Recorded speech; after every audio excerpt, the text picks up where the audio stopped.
Hi, this is the main course brought to you by the Lion's Share. And in this segment, we're going to be making veggie burgers with a side of slaw with a power blend of vegetables. And we're going to have some goodies on the side to go with it. In case you're not familiar with veggie burgers, we're preparing this meal this time because it's one of the quickest, most nutritious meals that you can make for your family. It's done in no time. It's nice and hearty, it fills bellies, it makes kids happy, and you know, walking out the door to go to work or to run your kids from point A to point B, or to go to any of the errands that you run throughout the day, you know that this meal can be made quickly, efficiently, and everyone enjoys it. We are going to start by assembling a coleslaw. This is a little different than what you're probably used to when you think of coleslaw. Here's what I think of when I think of coleslaw. I think of mayonnaise. I'm not a mayonnaise fan.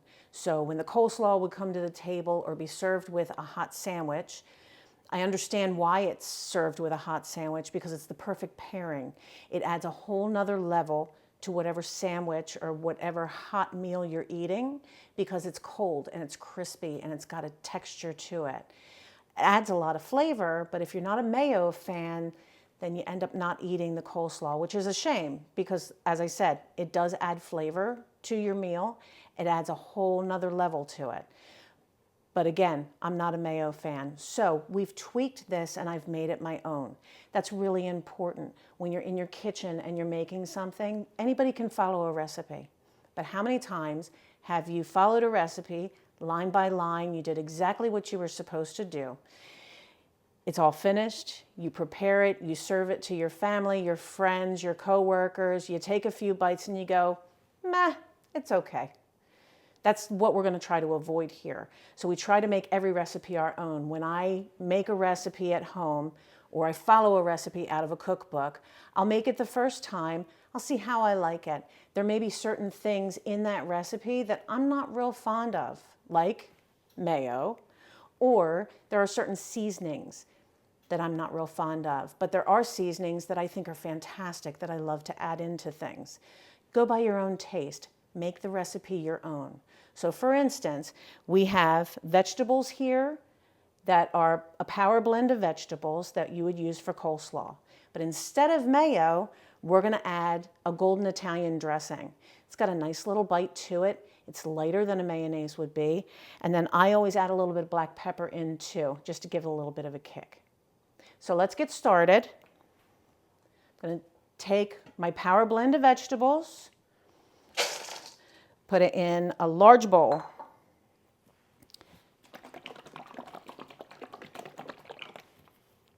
Then you're going to add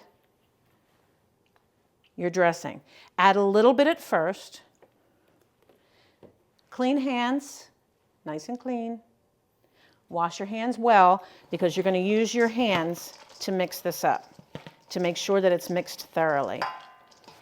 Now, I like it with a little more dressing than that. And here's the great thing. Let's say you're not an Italian dressing fan. Say, for instance, you have a bunch of kids at home and you want to try and get them to eat these healthy veggies. They're not golden Italian dressing fans. They may not be mayo fans either.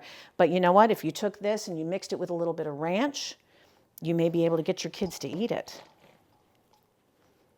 And after all, that's the goal. Then we're going to add a little bit of black pepper just to add a little kick. Mix that up as well.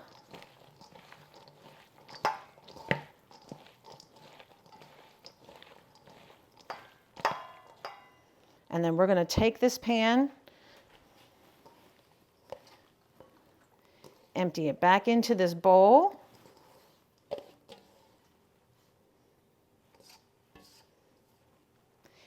You're going to cover the bowl and you're going to put it in the refrigerator. Only have to leave it in there for about 10 or 15 minutes. And while it's in the refrigerator, those vegetables are going to soak up the flavor of the dressing, also soak up the black pepper that I added in there. It's going to be nice and cool and crisp to add as a side or a topping for your veggie burger.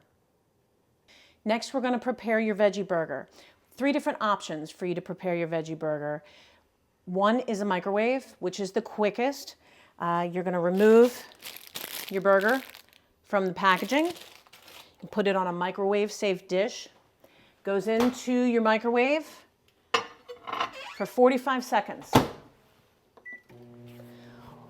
Once that 45 seconds is up, you're going to remove the plate, flip your burgers, put them back in for another 45, and repeat until they are heated all the way through. The next option for cooking your veggie burgers is you can take your veggie burgers, put them on a cookie sheet, and put them into your oven. Your oven needs to be preheated to 400 degrees first. And then on your cookie sheet,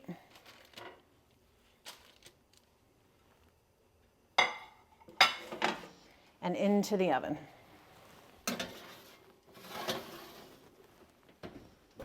You're going to cook these at 400 degrees for 15 to 18 minutes. Oven cooking times may vary, so you're going to need to check them periodically.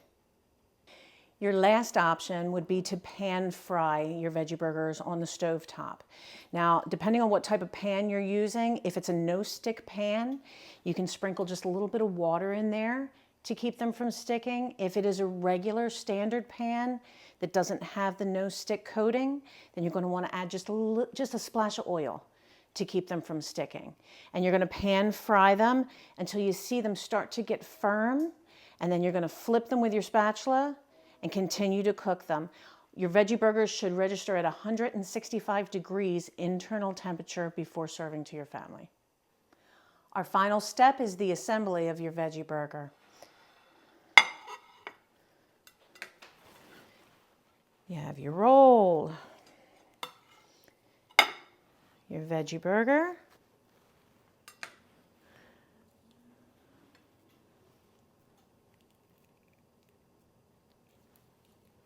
a little bit of mustard, some slaw on the side,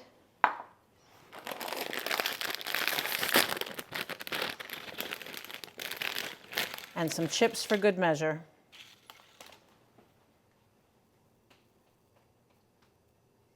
That's your quick veggie burger meal from the main course.